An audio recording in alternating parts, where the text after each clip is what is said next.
नमस्कार, मैं हूं आपके साथ खुशबू सिंह और आप देख रहे हैं युग चरण। तो चलिए शुरुआत करते हैं बुलेटिन की।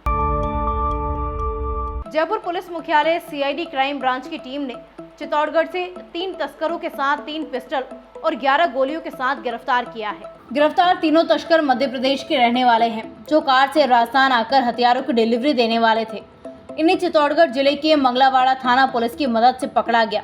एडीजी क्राइम दिनेश अहमद ने बताया, पुलिस की पकड़ में आए हथियार तस्कर चंद्रपाल उर्फ पंटी पुत्र भोपाल सिंह, धर्मेंद्र सिंह पुत्र नाहर सिंह और श्रीराम पुत्र जगदीश मध्य प्रदेश के मंदसौर जिले में थाना नाहरगढ़ क्षेत्र के रहने वाले हैं।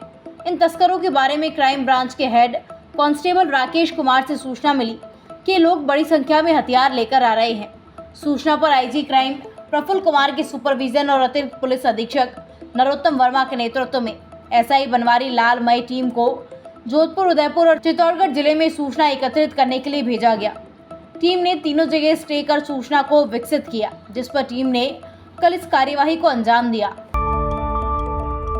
जिस तरह आप बिना इंटरनेट के घर पर बैठे टीवी चैनलों का आनंद लेते हैं, ठीक वैसे ही मोबाइल फोन पर ले सकेंगे। बहुत ही कम दाम पर ओटीटी कंटेंट भी देख सकेंगे, वो भी बिना किसी डेटा को खर्च किए हुए।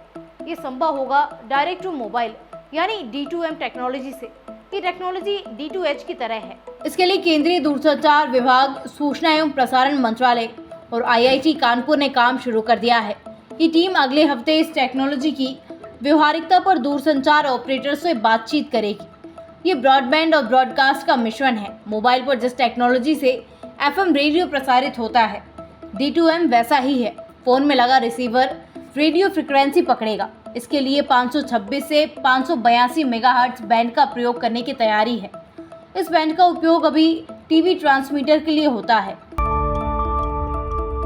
ज्ञानवापी में भारतीय पुरातत्व सर्वेक्षण यानी ASI ने चौथे दिन सर्वे किया। ASI ने ज्ञानवापी में व्यास तहखाने का मुस्लिम पक्ष से चाबी लेकर ताला खुलवाया। यहाँ मजदूर बुलाकर सफाई करवाई, वेंटिलेशन के लिए एग्जॉस्ट लगाए, लाइटिंग की गई। इसके बाद टीम ने तहखाने के अंदर सर्वे किया। ज्ञानवापी के तीनों गुंबद, व्यवसायी का कमरा और परिसर का सर्वे किया गया। अब लंच और नमाज के लिए ब्रेक लिया गया। वहां पैमाइश की, दीवारों की 3D फोटोग्राफी स्कैनिंग करवाई, चार्ट में दीवारों पर मिली कलाकृतियों को उकेरा। रविवार को कानपुर IIT के 2 GPR एक्सपर्ट भी सर्वे टीम के साथ अंदर गए। बताया जा रहा कि 1-2 दिन में GPR मशीन से सर्वे शुरू हो सकता है। राजस्थान में कांग्रेस की फ्री बिजली, मोबाइल, सस्ता सिलेंडर योजनाओं के असर को कम करने के लिए भाजपा एक नया अभियान शुरू करने जा रही है। गांव-गांव में भाजपा के नेता जनता से पूछेंगे कि अगर चुनाव के बाद हमारी सरकार आती है तो सरकार से आप क्या चाहेंगे, ऐसी कौन सी योजनाएं हैं जो लागू होनी चाहिए। लेकिन कांग्रेस सरकार उनको लागू नहीं कर पाई। जनता से मिलने वाले सुझावों के आधार पर भाजपा अपना चुनाव घोषणा पत्र तैयार करेगी। भाजपा के राष्ट्रीय नेतृत्व में राजस्थान सहित सभी 5 चुनावी राज्यों में पार्टी का चुनाव घोषणा पत्र तैयार करने से पहले जनता की भागीदारी बढ़ाने का निर्णय किया गया। प्रदेश इकाइयों को कहा गया कि पार्टी का चुनाव घोषणा पत्र बनाने से पहले जनता के बीच जाकर पूछा जाए कि अगर भाजपा की सरकार बनती है तो लोग सरकार से क्या चाहेंगे। छत्तीसगढ़ और मध्य प्रदेश में इस दिशा में काम शुरू हो गया है। अब राजस्थान में इसकी शुरुआत होगी। रूस यूक्रेन जंग को रोकने को डिस्कस करने सऊदी अरब के जेदा में 30 देशों के प्रतिनिधि इकट्ठा हुए। ये प्लान यूक्रेन ने बनाया है। रूस को इस पर चर्चा करने के लिए नहीं बुलाया गया है। भारत के national security adviser Ajit Doval भी बैठक में शामिल हुए। उन्होंने कहा, भारत विवाद को सुलझाने में एक्टिव रोल निभाता रहेगा। भारत हमेशा से बातचीत और डिप्लोमेसी के समर्थन में रहा है। शांति हासिल करने के लिए यही इकलौता रास्ता है। डोभाल बोले, विवाद का समाधान निकालने से भारत को जितनी खुशी होती है उतनी संतुष्टि किसी और चीज से नहीं होगी। उन्होंने यह भी कहा कि समाधान ऐसा होना चाहिए जो रूस यूक्रेन दोनों को मंजूर हो।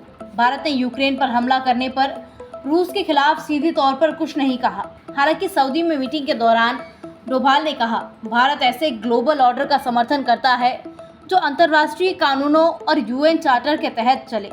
उन्होंने कहा, भारत सभी देशों की संप्रभुता और अखंडता की इज्जत करता है। किसी देश को इनके उल्लंघन की छूट नहीं दी जा सकती है। अगर आपको युग चैनल की न्यूज़ अच्छी लगे तो हमारे चैनल को सब्सक्राइब कीजिए और अधिक से अधिक शेयर कीजिए। और अगर आप अपनी राय हमारे साथ साझा करना चाहते हैं तो कमेंट बॉक्स में कर सकते हैं। तब तक के लिए यूं ही बने रहिए युग चरण के साथ।